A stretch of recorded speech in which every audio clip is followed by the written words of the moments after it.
Hey, let's have a look at Waatea and Don Brash. Now, you can go check this out for yourself. I did it off the Waatea Facebook page, I think. Let me just show you. Is that where it is? Yep. It's about 20 minutes, give or take. And I'll be frank and honest with you. I didn't get much out of it. Like it actually was a lot of, oh, you think what you think, I think what I think. I think I've become a bit more of a curmudgeon as I've got older. And I said this a few weeks ago where I went, I've come to the conclusion that I can be a hypocrite as long as I'm falling on the side of right. And I know people are going to go, well, what's your right versus? I'm like, no, there are some absolute truths. And if I fall on that side in one instance and it appears that I'm being hypocritical about speaking out against that side when it's the other side doing it, I'm actually okay with that. This conversation was a bit more like, thanks for coming. We're just trying to work this out. We're all in the same part. And I was a bit like, I think I'm in a place now where if we had Don Brash, I just want to smash him. Not physically, but so Matthew was very polite and very professional. I don't think that's my style anymore. I really want to have a look at one clip because there's only really one clip that concerns me most of all. And the conversation was, who should be interpreting the treaty? And Don Brash thinks Parliament should. And I think, what? Yeah, that makes no sense. I mean, stop at what we're talking about. Any other thing that we need to have knowledge on? Do we go to the professionals and the experts, or do we go to Parliament where any person can get elected, any idiot can be on the list? Do you know, it's like, I feel like professionals, and that would be people in that world, academics, experts, would be the place to get an interpretation of the treaty. The other thing that became very evident in this conversation is Don Brash is very clear that there are some things that are being said by the courts which are being interpreted incorrectly. So what he's saying is Parliament needs to interpret it, but they need to interpret it like I do. Let's just have a listen to a bit of this conversation. So question then, whose role in your view is it to interpret the treaty correctly? Because with the Marine and Coastals Act, we talked about that argy-bargy between the courts and the Parliament. The Parliament passed something originally that they intended to mean X. The courts have gone and interpreted it in a way using jurisprudence in the legal process where it's turned out that it's Y. And now the Parliament is saying, well, we need to go and fix that up. So is it the role of Parliament? Is it the role of the courts? Is it the role of Māori? Whose role is it to interpret the Tiriti o Waitangi? Well, I think fundamentally it's the role of the Parliament. I mean, the Parliament, after all, represents in principle all New Zealanders. So Parliament has to clarify what the law is finally. Courts should interpret that law, but if the Parliament thinks the courts have got it wrong, then they have to clarify the law. So I have a huge problem with that, because what that basically means, I mean, it's what's happening in America, right? If the Parliament thinks the rules around the abortion law are wrong as the courts are ruling, then Parliament needs to do something to change it. That's not how it works. So what he's actually saying is the courts are ruling in a certain way, but they're ruling incorrectly. So Parliament needs to redefine it. And I'm just like, I'm not even wanting to take offence because of what my thoughts around the treaty are, my limited experience and thoughts around the treaty. I think about any law, any sort of a place where expertise is needed. Sure, Parliament, fine. You can make decisions on road speeds.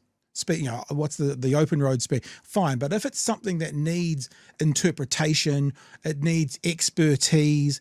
I don't think Parliament's the place to make that interpretation. I think Parliament's the place to get the advice, to find out what the experts are saying, and then to rule based on that.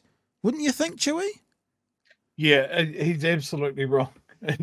In my view, for exactly the same reasons that I've said before. You can't put race relations up to a popular vote.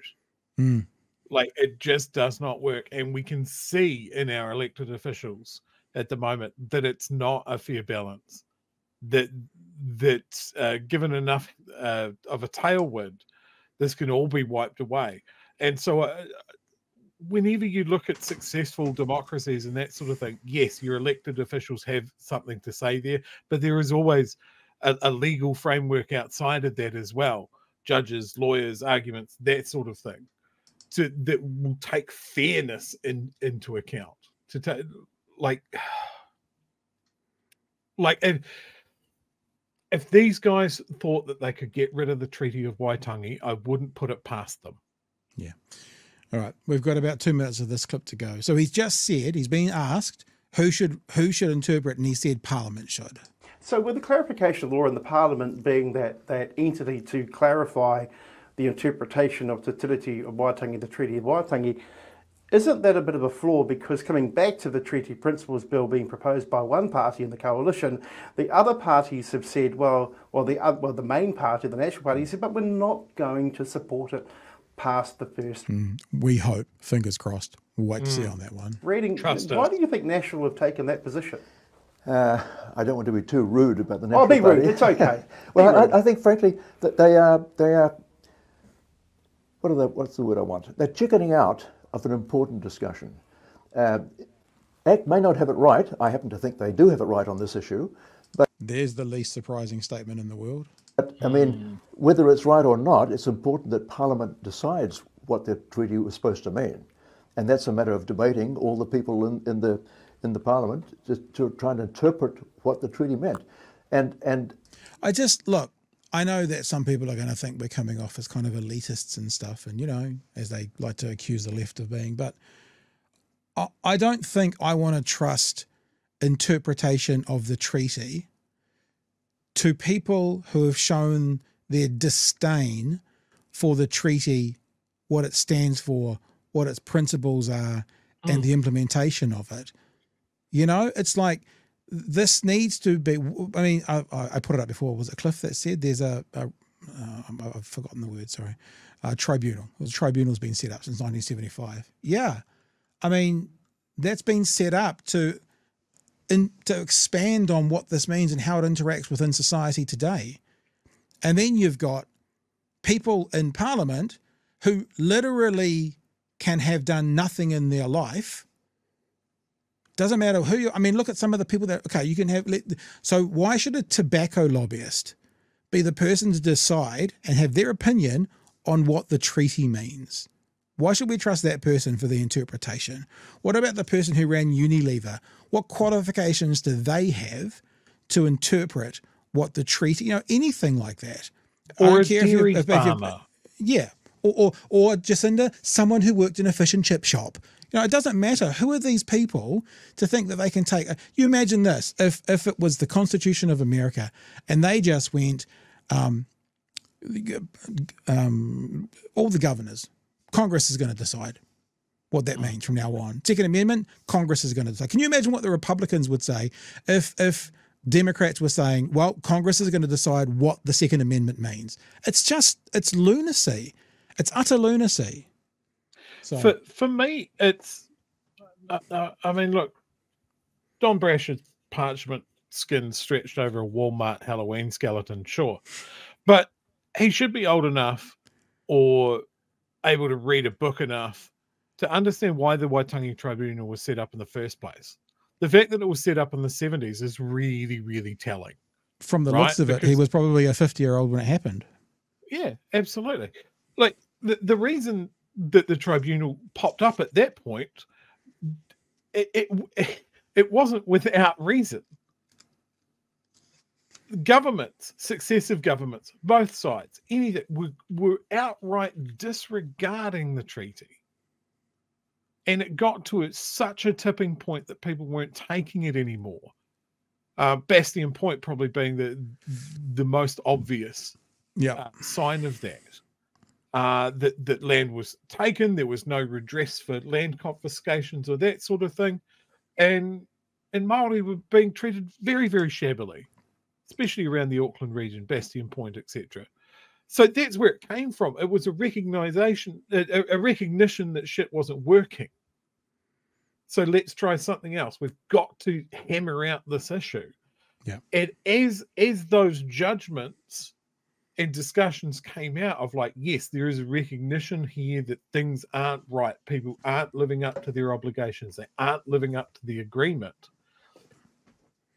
the settlements and the attempts at redress started coming, and then like night follows day, then comes the narrative of greedy Maoris asking for everything. They deserve special treatment, all of this sort of thing. We've mentioned this before. When you're the man on top, if there's any sort of redress, it feels like you're being oppressed. It doesn't feel real good. And you get angry, and you go to talk radio, and you talk to Pat at 3 o'clock in the morning. And that's what Don Brash has grown up with. He's grown up, and he was a Reserve Bank governor, in the 80s. So he is 150. But he's gone through all of that argument of greedy Māori, greedy Māori, greedy Māori.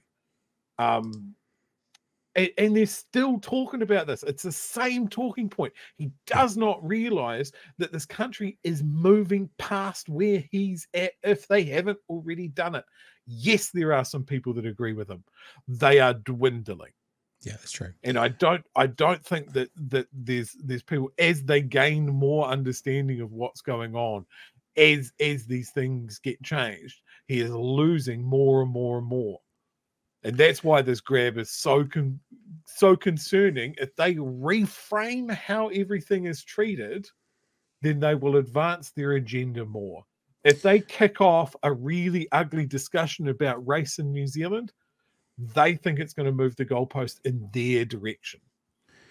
MG, Tresky says it's not the role of Parliament. They are open to external influence from donors, lobbyists, as has been proven by recent events. Correct. This has got 60 seconds. David Seymour, I think, is right in saying we can't go on indefinitely with two fundamentally different understandings of what the treaty said. Otherwise, we just build up more and more friction and more anger. So with friction and anger being created out there in society and out in public, Māori rightfully think that they are the punching bag of those who would have an opposing view. Yet it seems to me as if, you agree that the Parliament should settle this, but the Parliament is saying, well, you are not quite there yet. We're not going to support the Treaty Principles Bill past its first reading. So then over here in the public domain, where you and I live our everyday normal lives, there seems to be a lot of argy-bargy, a lot of protesting, a lot of back and forth, but actually we're nothing more than bit players in all of this. So the Parliament's the one that needs to... That's right. And that's why I think the National Party is wrong to say that we can't discuss this. I think we have to discuss it as a country in a mature way. And everyone has to be involved in that, every party in Parliament has to be involved in that. Oh, he nearly subbed up there. He nearly said everyone needs to be involved in that, but no, everyone in Parliament needs to be involved in that. It's also his assumption that his side is ready for a mature debate. And they aren't. I would go that one of the things that strike me about this discussion, this desire to force this honest discussion, is we as a country are not prepared for it. We are not mature enough for it. Like, it's only very, very recently that I've seen that distinction between, there's two versions of the treaty. Not an English version and a translation. It's a different version. Mm-hmm. Seeing people mention, well, the international standard is that the Indigenous language one is the definitive version of it. Can we just that conversation is only really entering the public perception now. So if more than half of the people are operating on a complete falsehood, then we are not ready for that discussion. do you want to put up that text, but you guys can't point to a single treaty thing? I thought you'd spot that. Yeah. So welcome to the chat, Bangarang. I believe you're a new name here at BHN. Pointing out that we can't point to a single treaty principle because they've never been established. This is something that we actually covered. We covered a couple of days ago because one of our favorites on another podcast, Damien Grant, made a similar assertion that there's no possible way for your average person to find out what the treaty principles are. Treaty principles from 1975. And look, I just want to do credit to Bangarang. That's from that Robin Williams movie where he was Peter Pan as a man. That's where Bangarang's from. Movie. That's what the Lost Boys yelled, Bangarang. So I just want to give you kudos to a brilliant name to start off with before we say you're wrong. People often refer to the 3 Ps when talking about treaty principles: partnership, protection, participation. The treaty principles are partnership, protection, and participation. And the thing that's a little bit frustrating, don't want to pick on you, Bangarang, because you do have the best name in the chat at the moment, is that you've said that 100 times to people, but you've never once Googled it. Because if you'd Googled it, it's that easy to find. You've listened to people like David Seymour, to like Damien Grant, these people who say it's never been done. A single Google of it would find it. So what's frustrating, Bangarang, if that is your real name, is that people like yourself and others who are going around sharing this information and making such absolutely, confident statements that there's no such thing as a treaty principle. It's never been put into writing. No one can find it anywhere. Exhibit A, B, and C, mate. The principles, the treaty principles, are the 3 Ps: partnership, protection, participation. So I guess pretty I say controversial stuff there, Pat. Not trying to challenge Bangarang, not trying to be a dick or anything, but now that you have that information, don't say it again. You can say I disagree with the treaty principles. That's fine, but don't say they don't exist. They exist. And the next time, can I give you a piece of advice? Next time you hear something said from up the front, whatever the front is, whether it's through your TV screen or not, before you start verbatim repeating what others have said, do a little research. Because 9 times out of 10, you'll find out if they're right or wrong with one Google search. Chewy, sir. Yeah. Yeah. And I mean, that's an example of why we're not ready for this discussion. Yeah, exactly. I think putting it out for a public dissection and a News Talk ZB, Kerry Woodham wades into the treaty debate sort of aspect of relitigating what Māori deserve or are entitled to is ugly. It is hurtful and it is painful. It needs to be given more care than David Seymour can muster. I think he is throwing this out to some of New Zealand's worst people so they have a reason to vent these horrible things that they believe. And I think it must be combated at every step. What happens next is what happens next is you get dishonest actors. So now Bangarang, I don't feed the trolls, Chewy, but Bangarang has now changed the position to not that they don't exist, but how vague and impractical they were. So we're done with that conversation. So you just moved the goalposts. What you did is you went, no such thing, here's such thing. I don't like them. Doesn't work like that. Because now you're actually saying they were known about in the 80s and they were vague and impractical. So which is it? That there's no such thing, they've never been defined, or they're vague and impractical. It's not an honest actor in this conversation. And Chewy, that's probably echoing why that this country is not ready for this conversation in an honest way. We're not. We don't, like, we've had decades, generations of people not understand this country's history for a start. We have only now getting more cut through on Te Reo. Yeah. So if the vast majority of people don't even want to see kura written on a sign, how are we going to debate the Te Reo version or the, Titiriti? We're not ready. And this is the thing. Do we have a parliament that is fluent in Te Reo? No. So, Dr. Brash, how are they placed to debate that? They're not. We're not ready. And look, respect. I'm not picking on Bangarang. Bangarang, you made a couple of comments which echo what a lot of other people do. There's no such thing. Here's the evidence. Oh, I'm going to shift the goalposts. Nothing against you. No offense to you. I want to see you in the chat next time. But you now have been at least informed what the principles were, as if has anybody else who's seeing this and has never heard that for the first time. I shouldn't be telling you this. So this is probably what we're talking about, educating, Chewy. I shouldn't be the person educating people about that. I know 3/5 of fuck all, but I've got fingers fat ones that can Google, please tell me what the treaty principles are. You know, that's not my job. I'm not the right person to be doing it, but that should be happening more in the country.